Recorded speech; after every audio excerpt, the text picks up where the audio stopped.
I'm happy to have this interview with engineer Pietro Jarre. Can you introduce your life, your working activity for the past and in the present? I graduated 4 years ago at Politecnico in Torino in geotechnical engineering, and I worked in geological engineering field for 20 years as a technical person. Then I evolved more into management and managerial roles. I had the opportunity to work in Europe and not only. And I would like to mention you two real experiences. When I was around about 40 years old, I was involved as project director for a major flooding occurred after the failure of the Asnacollar Dam, tailing dam in near Sevilla in southeast Spain. More than 5 million cubic meters of tailings left the dam and spread through the valley for 40 kilometers.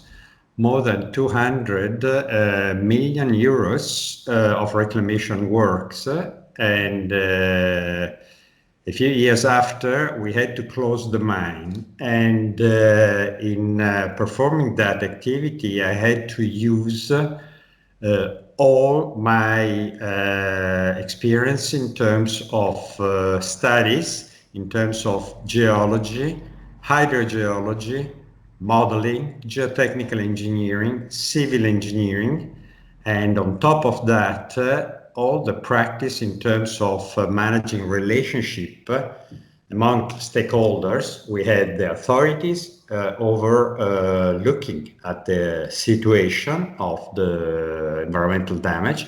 We had the mine owners. We had the workers involved with their request to keep the mine open. And we had technical people for more than 20 different countries, the insurance companies, the media, and so on. Managing all these stakeholders at the same time is the challenge and the opportunity for geological engineers to deliver a synthesis of the problems and the potential solutions. In that, I think for the ones among the students that might be involved, there is the most challenging activity and the most rewarding experiences. I would say this is an example that was 20 years ago as of today. This is one of the examples where geological engineers being involved on different aspects of natural or non-natural problems, and in their solutions can deliver the best and a very multidisciplinary task that they might be involved with. This is one of many examples that I could mention. And is a marvelous example of which is the role and the function of a geoengineer and an engineering geologist in the world, in the real world. The example that you gave to us is really astonishing from one point and really showing to Unfortunately, there are hundreds of tailing dams failures around the world every year. Most of them occur in situations in very remote areas, so we don't know.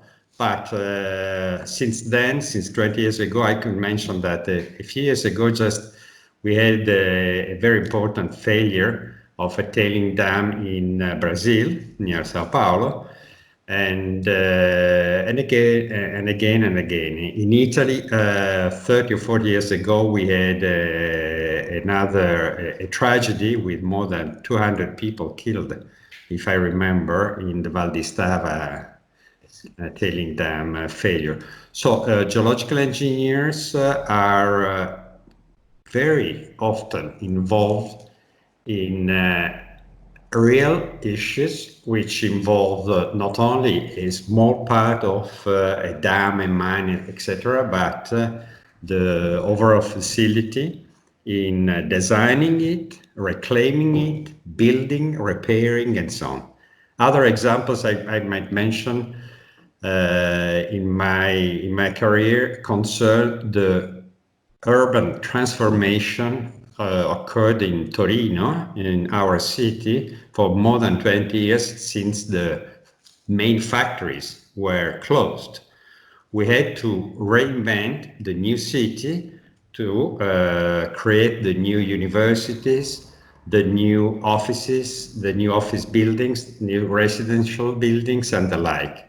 We had to understand the impact of the production, the presence of the buildings, the presence of underground infrastructures, underground tanks, tunnels, and the like, and to find the best in terms of economy and environment, the best solution to deliver, in essence, the renaissance, the new growth of the city, and a new hope for the local economy.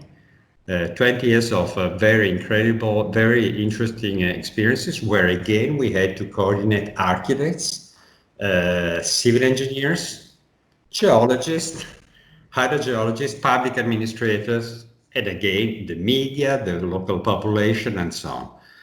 From that point of view, I would recommend the students of starting geological engineer to look into themselves to understand if they are interested in the society around them, because inevitably, sooner or later, they will be involved not only with technical issues, but with social issues, political issues as well, and they will have to be able to manage communication, which means to listen to others, to speak to others, but to communicate in general, and to understand their times.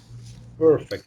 And why a company should hire an engineer of Polytechnic Torino? Can you are coming from Polytechnic Torino, you have seen many engineers throughout the world, you have interacted with many different engineers, and I would really pleased to have your opinion about that. I have a very strong and positive opinion about the quality of lectures that you receive, of the environment, the technical environment, the scientific environment that you absorb at the Politecnico in Torino. I've been lucky because I worked in many countries with people from more than 40 countries. I was vice president at Golder Associate, which has been for decades at the root of geological engineering and geotechnical engineering around the world. Evert Hoek has worked in Golder Associate, with Golder Associate, Ted Brown as well. And in doing that, I had the opportunity to work close with other engineers in dealing with technical issues, mining, tunnels, landfills, and the like, and in management tasks, opening new consulting firms in Africa, in Asia, in Europe, making them grow, managing innovation across the world, and so on. And in two words, I might say this.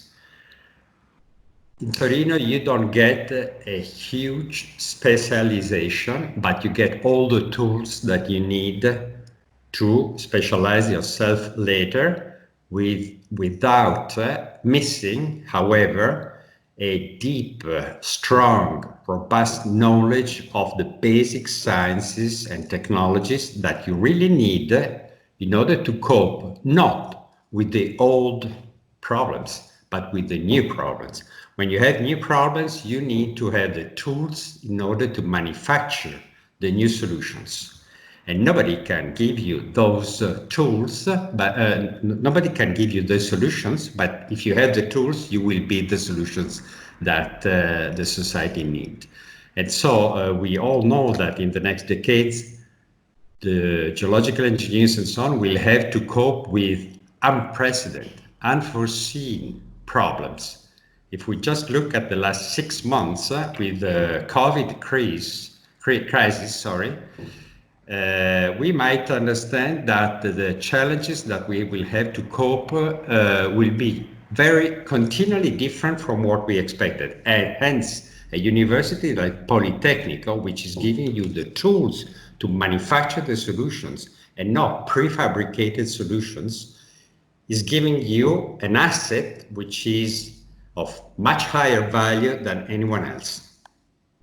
Okay, Pietro, thank you very much for this very interesting speech and very interesting explanation. I totally agree with the last words regarding Polytechnic Torino, and not only because I work there, but also because I have met many other professionals, and if you have the tool, you can screw and unscrew what you want, but if you don't have the tool, you will never. Just add one very short sentence. I was lucky because as geological engineer and geotechnical engineer, I evolved into environmental engineering, which was needed 30 years ago. And nobody had an education in environmental engineering. But geotechnical and geological engineers were the first able to cope with those new problems. Today, we have huge issues around mobility, the collective behaviors, the energy consumption of our transportation systems, and so on. I see my son, who is 30 years old, got at the Politecnico di Torino again those tools I mentioned. He has been able in a few years to move from the classical energetic engineering into mobility engineering, which is somewhat very new because it has to deal with the new challenges in front of us in our cities. And with those tools, he's able, with his friends and new colleagues across Europe, to manufacture the new solutions which are needed. So I might say that this is not part of the past, but this is part of the present and the future. Thank you very much again, and thank you for your time. Ciao, Pietro.